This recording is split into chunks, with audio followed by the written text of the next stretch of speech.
my story was, I was, before that, um, studying to be a dentist.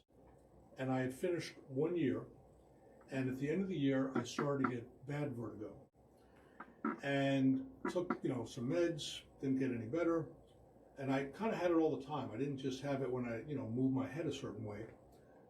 I was just kind of walking around with it. Went to a few MDs, had a CAT scan, but this was before MRIs, and they did not know what was there. I mean, they could not give me an answer.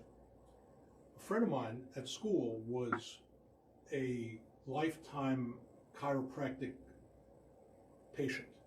The family, his family went, he had always been as a kid, and I didn't know anybody who was like that. Mm-hmm. And he said, you should go and take a look at that and see. And I didn't want to do it because my thought back then was that, like you had said, chiropractic's not real, they're not really, a doctor, it's, a scam, it's a fake, it's fraud, etc.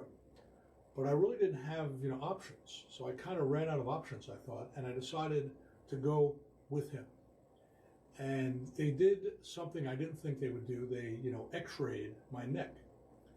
And my neck was not looking good on an x-ray. Particularly the upper neck was out a good bit, the atlas area.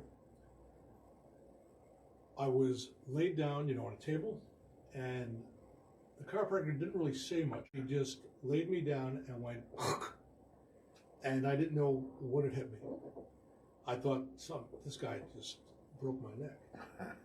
But he didn't.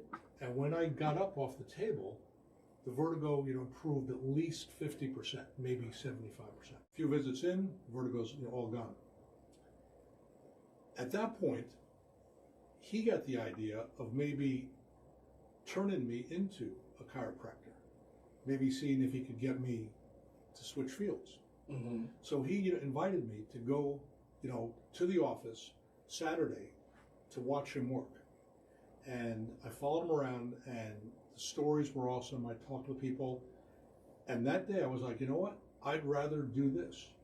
I would rather do this than, a dentist. And